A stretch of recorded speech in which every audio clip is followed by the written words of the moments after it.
Assalamualaikum warahmatullahi wabarakatuh. Kali ini kita akan membahas tentang persoalan yang terjadi di Palestina dan Israel, yang sebenarnya masalah ini sudah terjadi berlarut-larut dan sudah lama, sejak zamannya Yasir Arafat dan sampai sekarang Fatah dan Hamas. Berbagai macam solusi sudah diberikan melalui PBB dengan mahkamah internasionalnya.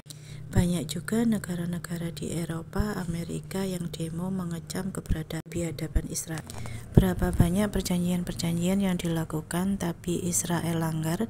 Berapa banyak peraturan-peraturan perang yang juga mereka langgar?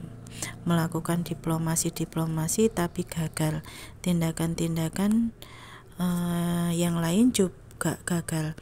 Sebenarnya secara umum semua peradaban-peradaban di dunia yang ada ini, entah itu sosialis, kapitalis ataupun Zionis, sudah berusaha memecahkan persoalan antara Israel dan Palestina. Tapi semua usaha-usaha yang dilakukan masih jauh dari kata berhasil. Sebenarnya kita telah belajar dari sejarah bahwa kaum Yahudi adalah kaum yang sombong dan selalu mengingkari janjinya. Seperti dalam sejarah Nabi Musa yang meninggalkan kaum Yahudi karena melanggar janjinya untuk taat kepada Allah. Tidak bermaksud untuk menilai suatu solusi dari peradaban-peradaban tersebut, karena setiap peradaban-peradaban tersebut mempunyai standar benar dan salah, berhasil atau tidak sendiri-sendiri. Dan solusi dari sebuah peradaban akan menyangkut saksiahnya segala potensi kehidupan yang muncul di diri ada pada manusia akan diorganisir oleh sebuah peradaban.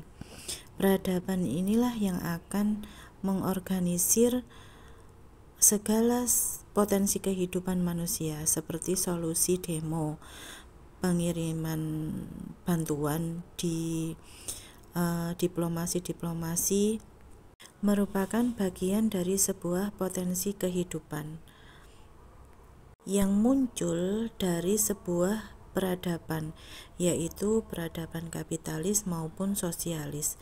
Solusi tersebut tidak menyeluruh, sifatnya hanya parsial saja, yang pada akhirnya tidak akan menyelesaikan masalah.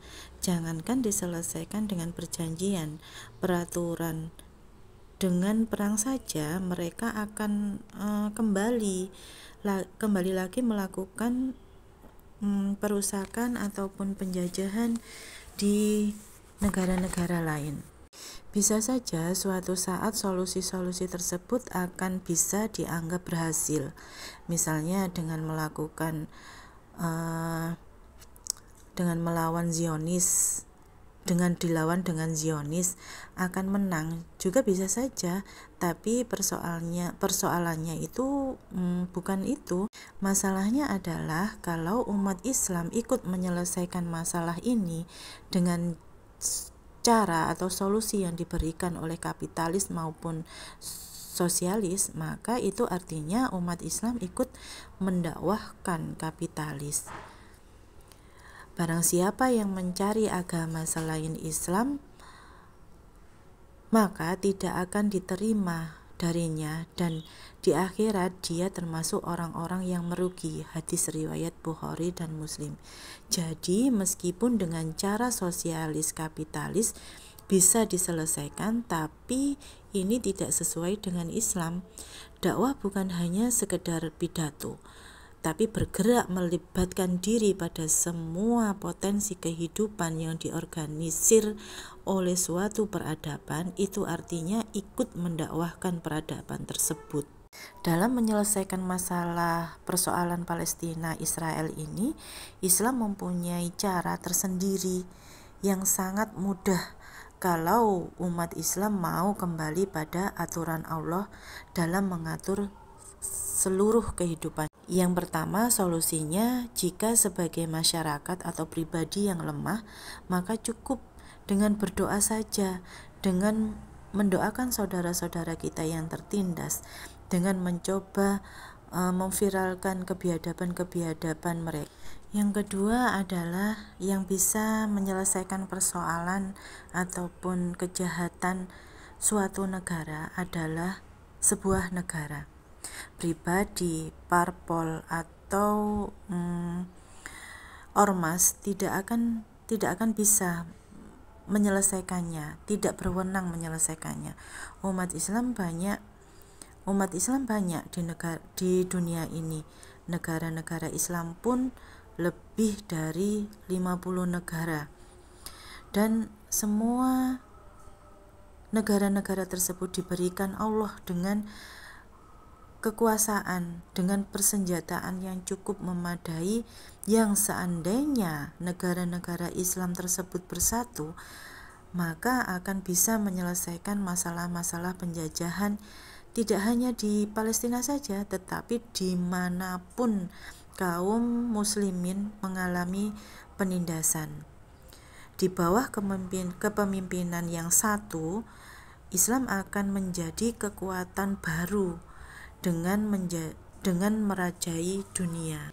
Seperti janji Allah dalam Quran Surat Al-Isra ayat 1-7, suatu saat kaum muslimin akan menang dari kaum Yahudi.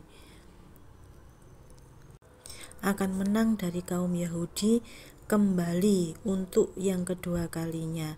Kemenangan pertama sudah terjadi di masa Khalid bin Walid, di masa Sultan Al-Fatih, di mana di masa itu kekuatannya kaum muslimin sangat besar. Jadi umat Islam jangan pesimis, dunia ini milik Allah. Allah Al-Aziz. Umat Islam adalah umat yang sah untuk berkuasa di bumi. Umat Islam akan menjadi saksi atas manusia. Oleh karena itu, sebagai kaum muslimin kita harus semangat untuk mewujudkan itu semua. Wassalamualaikum warahmatullahi wabarakatuh.